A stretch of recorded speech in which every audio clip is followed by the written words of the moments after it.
وہ گھر کی طرف موو کرتے ہیں اور اس کے بعد جو قاتل ہے فوراً ایک پلان تیار کرتے ہیں.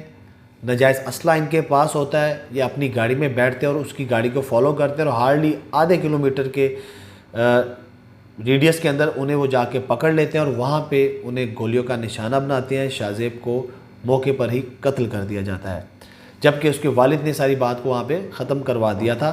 لیکن ظلم کی انتہا دیکھیں کہ انہوں نے بجائے اس کے کہ بڑوں تک بات رہتی, انہوں نے گھر سے اسلحہ لیا اور جا کے شاہ زیب کو راستے میں قتل کر دیا.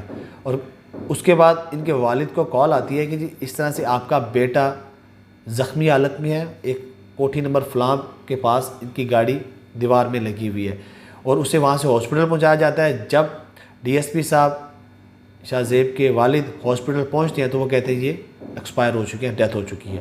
یہ ہے اس قتل کا حقیقی واقعہ جو میں آپ کے ساتھ یہاں پہ شیئر کر رہا ہوں. اصل کہانی اس کے بعد شروع ہوتی ہے.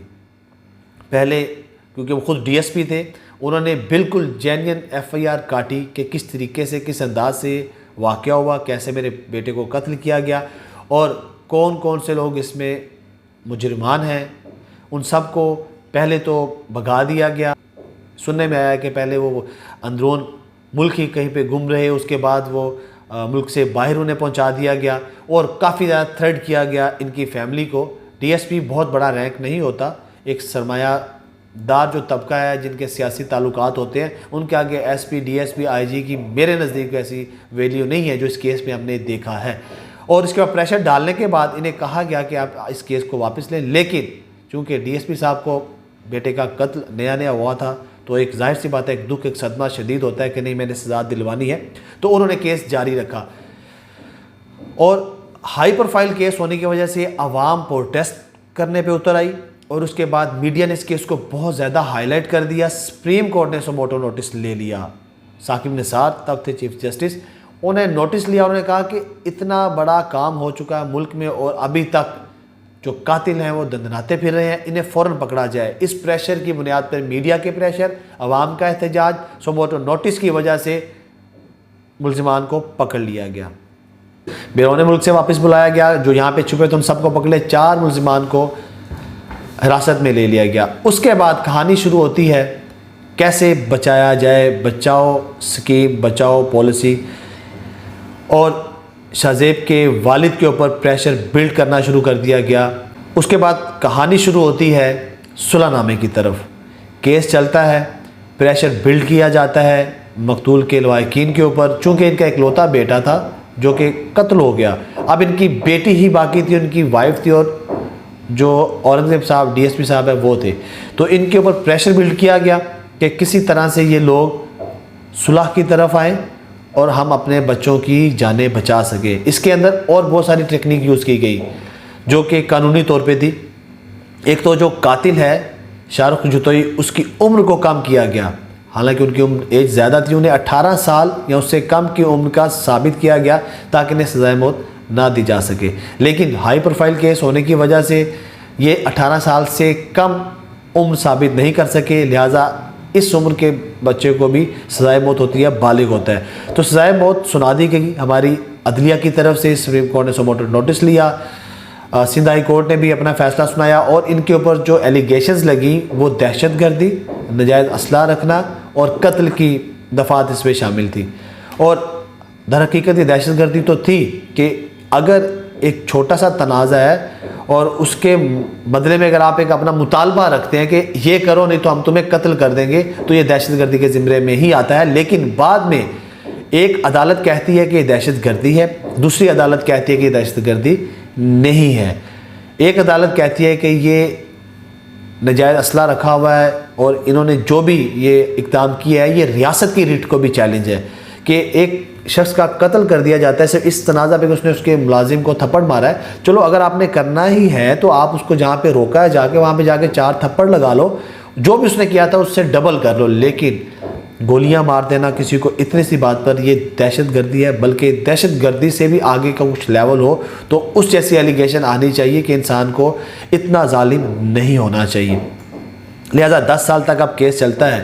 اب بات کرتے ہیں کہ انہوں نے صلح کی, اور بہت سارے اینکر حضرات بھی اس چیز کو بڑا پازیٹیو پریزنٹ کرتے ہیں کہ جی دیت دے دی جائے، فدیہ دے دیا جائے، تو اگر آپ نے قتل کیا تو وہ اسلام میں جائز ہے کہ معاف کر دیا جائے۔ لیکن اس کے برکات دیکھنے بہت ضروری ہوتے ہیں کہ اسلام میں یہ ضرور ہے کہ اگر قتل ہو گیا جانے یا انجانے میں، تو اس میں آپ اگر پشیماں ہیں، شرمندہ ہیں، تو اس صورت میں اگر آپ کو اللہ کے راہ کے لیے کوئی شخص معاف کر دے قتل اپنا، تو وہ جائز ہے۔ لیکن یہاں پہ سلسلہ ایسا نہیں ہے، کیونکہ چھوٹی سی بات پہ قتل کیا گیا، ریاست کی ریٹ کو چیلنج کیا گیا، قانون کو پیروں تلے روندا گیا۔ یہاں پہ صرف ایک قتل نہیں تھا، اور اس کے بعد دندناتے پھرے وہ لوگ، انہوں نے دھمکیاں بھی دیں، اور آخری کار چونکہ جو شاہ زیب مقتول ہے اس کے والد کو اس چیز کا علم ہو گیا کہ یہ بہت طاقتور لوگ ہیں، تو اس میں اب ان کی بیٹی، وہ خود اور ان کی بیوی بھی خطرے سے باہر نہیں ہیں، تو انہوں نے گھٹنے ٹیک دیے اور انہوں نے صلح کی طرف رجوع کر لیا۔ اور صلح کرنے کے بعد اگر تو وہ دل سے صلح کرتے، اللہ کی راہ کے لیے کرتے، تو وہ پاکستان میں ہی رہتے۔ سب سے پہلے انہوں نے صلح کرنے کے بعد کچھ اماؤنٹ بھی لی، بالکل یہ بات سامنے، لیکن ریٹن فارم میں نہیں ہے، لیکن انہوں نے اماؤنٹ لی، اپنی بیوی اور اپنی بیٹی کو آسٹریلیا موو کر دیا، اور وہاں جا کے سیاسی پناہ کے لیے بھی اپلائی کر دیا۔ یہاں سے اندازہ لگائیں کہ ان لوگوں کو خدشات تھے، تبھی انہوں نے ملک چھوڑنے کا فیصلہ کیا، انہیں اتنا تھریٹ کیا گیا۔ اگر اللہ کی راہ کے لیے معاف کیا جاتا تو دوسری پارٹی کبھی بھی ان کے آگے سر نہیں اٹھا سکتی تھی، لیکن ایسا معاملہ نہیں تھا۔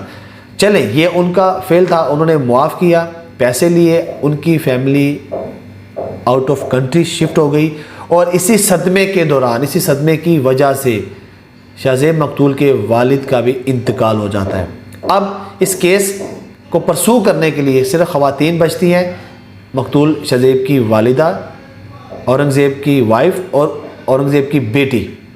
اب خواتین اتنے بڑے ظالم کے آگے تو کھڑی نہیں ہو سکتی کہ جس کو عدالت بھی پروٹیکشن دے، جنہیں پولیس بھی پروٹیکشن دے، اور جو جب چاہے جس شخص کو چاہے قتل کر دے۔ تو انہوں نے یہ غنیمت جانا کہ ہم اپنی جانیں بچائیں، جو کھو دیا سو کھو دیا۔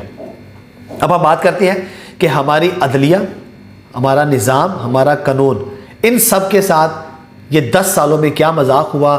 ایک کورٹ جو ہے وہ سزائے موت دیتی ہے، دہشت گردی کی دفعات لگاتی ہے، ایک کورٹ پھر انہیں دہشت گردی کی دفعات سے باہر نکالتی ہے اور ناجائز اسلحہ کو جائز ثابت کرواتی ہے، اور سزائے موت کی جو سزا سنائی جاتی ہے اس کو پہلے عمر قید میں کنورٹ کیا جاتا ہے، اور عمر قید میں کنورٹ کرنے کے بعد یہ بتایا جاتا ہے کہ جی جو مقتول کے وارثان ہیں انہوں نے تو ہمیں معاف کر دیا ہے، تو اب لہٰذا عدالت بھی ہمیں باعزت بری کر دے۔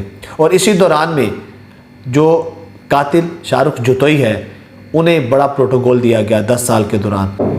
پروٹوکول یہ دیا گیا کہ انہیں 8-8 9 ماہ کے لیے ایک VIP ہاسپٹل میں، جو کہ ہاسپٹل نہیں تھا پورا گھر تھا، وہاں پہ رکھا جاتا تھا۔ وہاں پہ ہر قسم کی آسائش اور عیاشیوں کے سامان موجود تھے، کیبل، LCD، اور ایک الگ سے روم، وہاں پہ ان کے فرینڈز آتے تھے، گپ شپ ہوتی تھی، کھانا پینا سب کچھ تھا۔